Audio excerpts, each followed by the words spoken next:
Hey guys, welcome back. Sorry it's been a minute.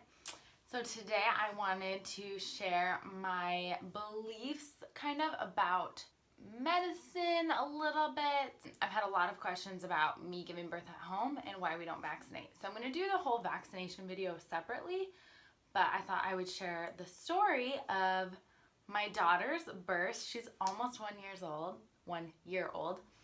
So I thought it would be the perfect time to talk about that and let you guys know kind of where we're coming from and why we made that decision and how my experience went with it.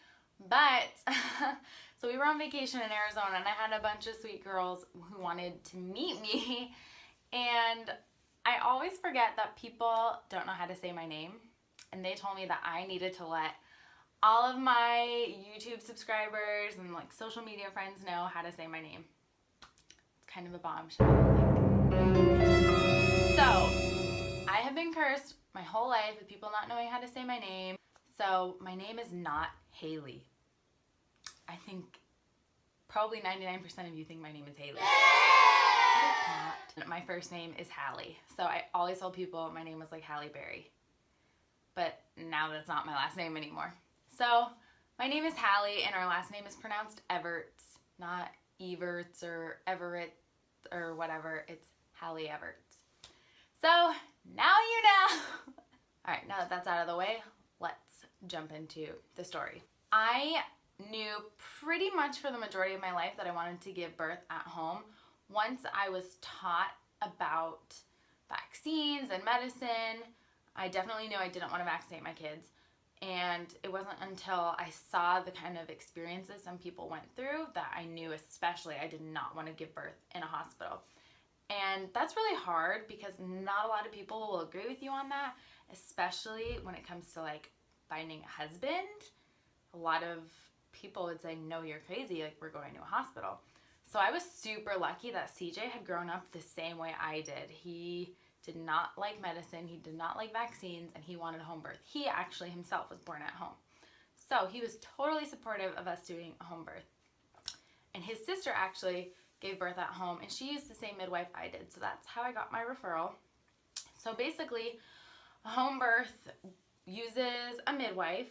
So you hire her, and she's the one you go to for your visits. I did not go to an OB or a gynecologist for my like monthly or weekly visits when I was pregnant. I only went to her.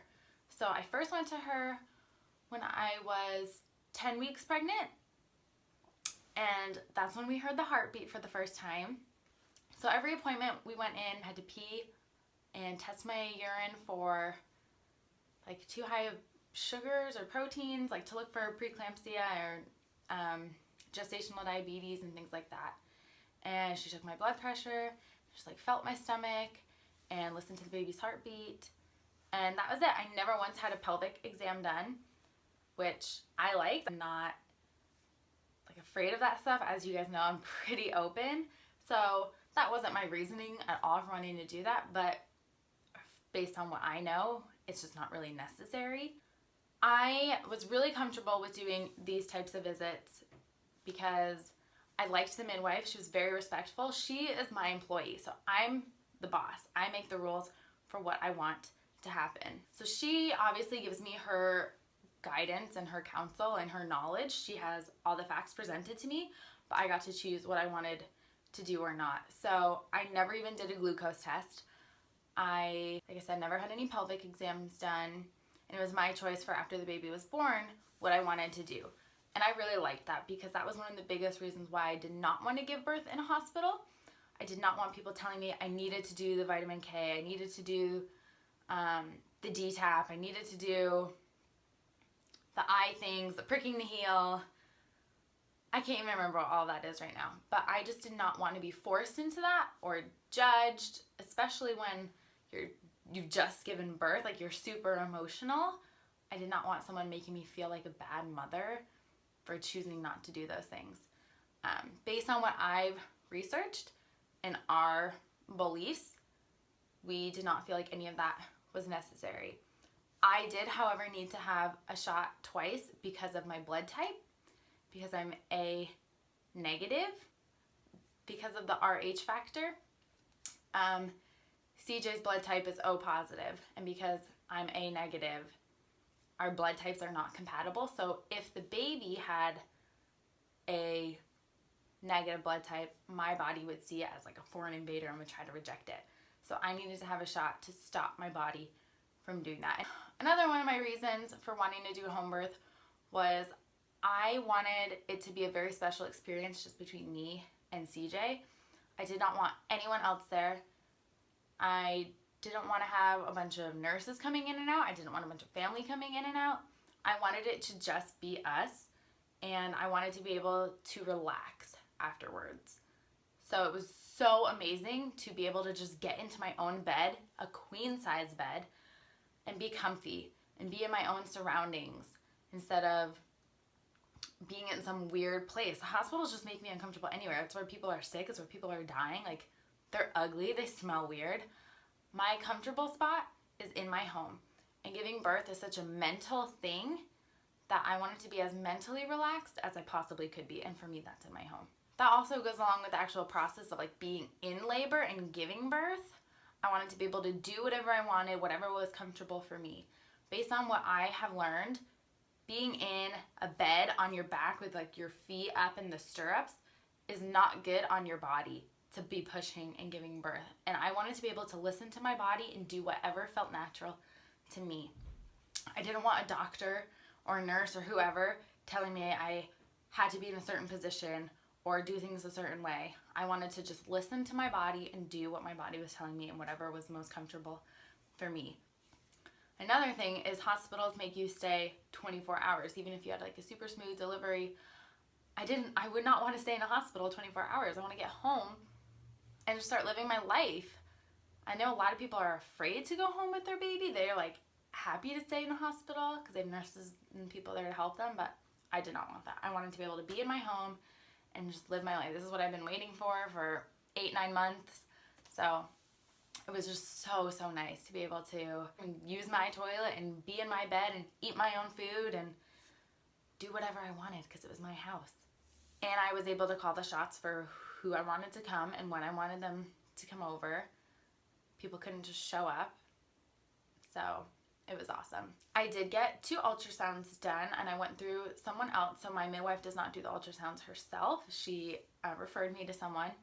So I went at 14 weeks for the gender and then at 20 weeks for the anatomical scan to make sure all like the organs and body parts are functioning and doing what they should be doing. We had to pay out of pocket. So it ended up being about $5,000 total for the ultrasounds, the midwife care. We used a pool, so I did a water birth. So I had to rent this blow-up pool. I also got my placenta encapsulated. I had to order a birth kit for all the supplies needed for giving birth. So all of that ended up being about $5,000 total. And so we just made monthly payments to my midwife while I was pregnant and had it all paid off by the time I was 36 weeks. My midwife is extremely knowledgeable. I trusted her 100%. I felt like I could go to her whenever. She always has her phone on her. I could always call her or text her if I needed to, if I had questions. I'm not the type of person who has a bunch of questions though. I do a lot of research on my own. I'm always reading things. I'm also just like a really calm, like, I'm sure it's just normal. Unless like I really have a bad feeling, then obviously I would follow it. But if I felt something or something weird happened, I'm not going to be like, oh, I need to text my midwife. I don't know what this is. I'm just like, it's probably normal. Pregnancy's weird. And it was my first time being pregnant. So I just wasn't a worried person. My best friend texted me and was like, you're not afraid to not have a surgeon on hand? And I'm like, why would I need a surgeon? I'm just giving birth. Like, women have given birth outside in the woods for like thousands of years. So I was not worried about anything at all during my pregnancy. I was not worried about anything going wrong while giving birth. There are 2 hospitals that were close to us, one in Gilbert and one in Chandler. So if something did go wrong, my midwife would of course say, this is above me, you need to go to the hospital. So I was not afraid about being able to get somewhere. Also, you know, we have a lot of faith with our religion, especially CJ has like this crazy amount of faith. He just like is so trusting and relaxed about everything. So I knew that kind of whatever was meant to be would be, and I just had faith that everything would be okay. I just wasn't worried. I know a lot of women have had complications after giving birth, and they're super glad that they were in the hospital, but one of the biggest reasons why I did not want to give birth in a hospital was because I did not want to go on Pitocin or have a C-section. And those are pushed very hard in hospitals. And a lot of times because doctors have a timetable, so they push women to have babies sooner, or they stop people from pushing. Like my sister-in-law was told not to push, and that's something you can't control. Your body just does it. And she was told not to push because her doctor wasn't there yet. And I just didn't want to be told by someone what to do or what not to do. I just wanted to, like I said, listen to my body and do what was natural. I didn't want to be forced into anything. And I believe that one of the reasons why women have complications after giving birth or while they're giving birth is because of using Pitocin, or then they're talked into having an epidural, and those fight against each other, and it does lead to complications. Pitocin is trying to speed up the process of labor, while an epidural slows down the process. So your body's just fighting with itself. For one, I think you need to be able to feel what your body is doing, so I don't think epidurals are good. I know women love them and say they're amazing, and I'm not being judgy. I have no judgment, because people do what they want to do. I don't care. I'm just talking about for me. And I just don't think it makes sense. Especially if you're going to be on Pitocin and get an epidural. That makes no sense to me. And I think those processes interact really negatively. And that's why women have a lot of issues after giving birth or while they're in labor. So, no, I was not worried. I felt completely confident in my body's ability to do what it was supposed to do. I had a very healthy pregnancy, and I trusted my midwife. She had an assistant with her as well. So I felt completely confident. Another reason why pelvic exams are dumb is because you can go from not being dilated, not having any contractions, nothing, to like 10 centimeters ready to push a baby out like that. It's different for everyone, but you can have an appointment same day. I know so many women who've gone into an appointment and their doctors are like, no, you're not having this baby anytime soon. And then a few hours later, they're back in their hospital having their baby. So there's really nothing that can really tell you when you're having a baby. People all the time ask me, like, any signs yet? Are you having any twinges? And I'm like, nope, no clue. So there really aren't any signs until like your water breaks or you're having contractions. So for me, I was due August 11th, and on August 12th, I was just cleaning, and it was a Friday, so I was cleaning the bathtub because I just gotten magic erasers, and I wasn't like in nesting mode. A lot of people say that's a sign when you have this urge to clean everything. Honestly, my magic erasers were just delivered that day from Amazon. So I was like, oh, I gotta clean my bathtub. And we made pizza for dinner, and we had sex, and we had been having sex like once a week at least. So I can't really say that that did it either, although a lot of women have said that that's what did it for them. And I went to bed, and at 2 a.m. I woke up feeling uncomfortable, so I went to pee. Then I laid back down, and I just kept feeling uncomfortable, kind of crampy. And so I remember looking at the clock, and it was 2:22. And I got up, and I told CJ, like, I think I'm having contractions. And he was like, what? And then he went back to bed. But I was too excited. And I've heard of women who thought they were having contractions, or who really were having contractions, but then they stopped. So I was like, all right, I'm not going to get too excited yet. Let's see if they continue for 1 hour. So I stayed up until 4 a.m. and they were like every 5 minutes or so. So that's when I texted my midwife, and I told her that they were about 1 minute long every 5 minutes. And she said just to keep an eye on them, but it sounded promising. So I was trying to sleep, but it definitely kept happening, so I wasn't super comfortable. Plus, I was really excited. And CJ had to get up and go to work. So he left at like 8, and I just tried to sleep. but I couldn't really sleep because I was really uncomfortable. And so I decided to take a shower, and everyone was freaking out that I was alone and CJ was gone. So my sister-in-law came over, and I was able to walk around. Like, I was totally just in early labor. I was still able to move and eat and do what I wanted to, but I didn't really have much of an appetite. And every time I had a contraction, I had to like stop and go, ugh, this is not comfortable. And then I moved on. So it wasn't until about noon that the contractions really got bad. And I actually sat on, I'll show you, this stool. And I was actually on my knees holding onto the stool.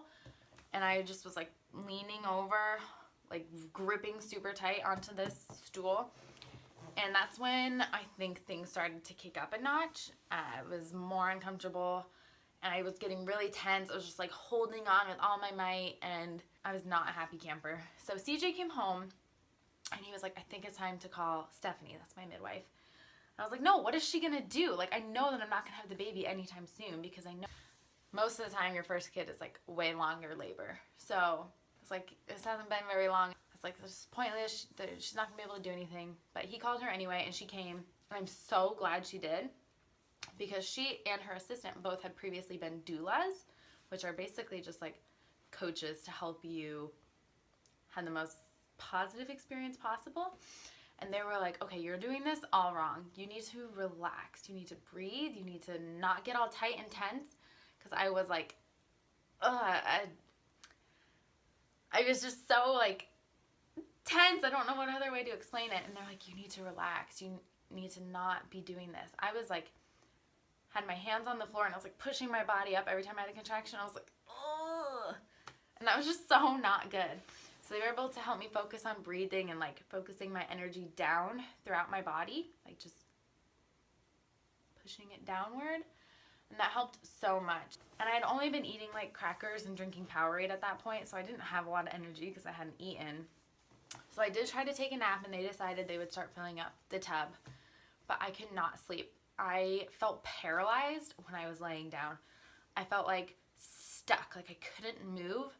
And that made me feel out of control, which I do not like that because I'm a control freak. So I just felt stuck and like, oh, this is so uncomfortable, and I want to move, but I can't, and it hurts, and it's not fun. So, and it just really felt like intense period cramps, like really intense. Then when I got in the water, it changed everything. I was able to sway, and I turned into a zombie. Like, CJ was like, I did not even recognize you because you were so out of it. Like, you see me, I'm very energetic, I'm very talkative and loud. I was just quiet, my eyes closed, like leaning over the edge of the pool, like just swaying back and forth. And I think I fell asleep because the time just flew by. I asked what time it was, and it was like 5 o'clock. I was like, what? So many hours went by and I didn't even notice. And then I remember feeling this like pushing feeling, and it sounds dumb, but I was like, I think something's coming out of me. Like, my body just kept doing this thing where I was like, oh, something's falling out of me. And it just really was weird. Like, it freaked me out. And next thing I know, my water broke. So this whole time my water hadn't broke. And all of a sudden it like gushed out of me like a torpedo. Like, you know, I was in the water so you could see it like, it was crazy. And then my midwife was like, okay, I'm going to check you now. So this was the only time she ever touched me. And I remember her saying to her assistant, like, oh, she's at a, like, +3, I think it was, meaning, like, the baby's head was right there. So she told me, she's like, Hallie, you're going to have your baby very soon. And I was like, oh, my gosh. I was so scared to have the baby because I knew it would hurt. And while I was in labor and the contractions were painful, I remember thinking, like, now I understand why people get epidurals. There was not an option for me to have one. So that's a question I get asked a lot. Did you do any drugs? Did you have any pain medication? Nothing. Literally nothing. No ibuprofen. We don't have ibuprofen in our house. Nothing. The pool was my only source of comfort, which it really did make a huge difference. I highly recommend water birth, or if you're giving birth in a hospital and you have a tub to at least labor in, like, oh, it just felt so good. So my water broke. She checked me, said the baby was going to come really soon. And that's when I was like, all right, it's go time. So I decided to hang over the edge of the pool, like, you know, the pool is like right under my armpits, and I was on my knees, and I was like, all right, let's do this. So she checked the baby's heart rate, and she said that her heart rate was slowing down a little bit because her head was right there. She was ready to come out, and I needed to not hold back. If my body was ready to push and get her out, I needed to let it happen. But I told her, I was like, I'm so scared to push. And that's when CJ came up to me and he was like, it's Ireland. You can do this. Let's meet her. And I was like, all right. Like, that changed everything for me. I was like, you're right. It's Ireland. I'm going to do this. I want to meet my baby. So I held on to my assistant, the midwife's assistant, hands. Pretty sure I like broke her fingers. I didn't really. And I screamed bloody murder. The whole time I'd been silent. Like I said, I was just a zombie. But pushing, whew. It's funny because looking back, I can't really remember how bad it hurt. But I remember for like 2 weeks after giving birth, I was like, I don't know if I can do that again. Like, that was intense. So it hurt real bad. But it was over so quickly. That's the thing. Like, the second she was out, it was done. The pain was gone. And she came out so quickly. I was only pushing for like maybe 10 minutes. She just came out, and I saw her in the water, and we just grabbed her out of the water, and she was perfectly clean. Like, nothing on her. No blood, none of the white stuff. Like, she was just so slippery and clean, and I just held her on my chest, and I checked her vag to make sure she was a girl, and it was a girl, and it was just crazy. So crazy. I can't believe that was a year ago. Yeah, it hurt real bad. But then it was done, and I had my baby. And I will say, I did not feel the overwhelming love that everyone talks about. Like, I did not cry. I did not feel like super in love with her. And it took me a little while before I did. It took me like a few weeks. I was happy, but I just didn't feel that like crazy love that a lot of people say they feel. It definitely came though. I am so in love with my baby now. Like, so in love with her. But it was a great experience. I did not want to see the placenta at all because I think it's disgusting. So I got out, and immediately when I got out of the pool and I looked down, I was like, where'd my belly go? Like, it was flat. And then I laid on my bed and I delivered the placenta and put a diaper on myself, and I just started nursing. And Ireland peed on me as soon as I grabbed her to nurse her. So that was funny. And I just was so happy and comfortable and no complications, and it was just amazing. My midwife left, and CJ went to Chick-fil-A and got me a milkshake. And I just relaxed in bed with my husband and my baby and drank my milkshake and went to sleep because she was born at 6:24 p.m. So by the time everything was cleaned up and the midwife and her assistant left, it was like 9:30. And so no one came until the next day, and it was so nice to just have my time with the three of us. And I just loved it. I loved the water birth. I'm 100% doing a home birth again, but we did not do one single thing for Ireland. She was born and nothing else. No medication, no anything. She's never once had a shot, never once had medicine, nothing. That's the way we like it. So I'm going to do another video all about vaccines another time. But that's my story. I loved it. Highly recommend it. It was amazing. If you have more like detailed questions, I would be happy to answer them. But no, I did not use any drugs. Yes, it hurt like a mofo. But then the pain was immediately gone, and it was so worth it. So let me know if you guys have any questions, and I will see you in my next video about vaccines. Let me know if I have any questions about that one, because that's going to be a crazy video for sure. But see you next time.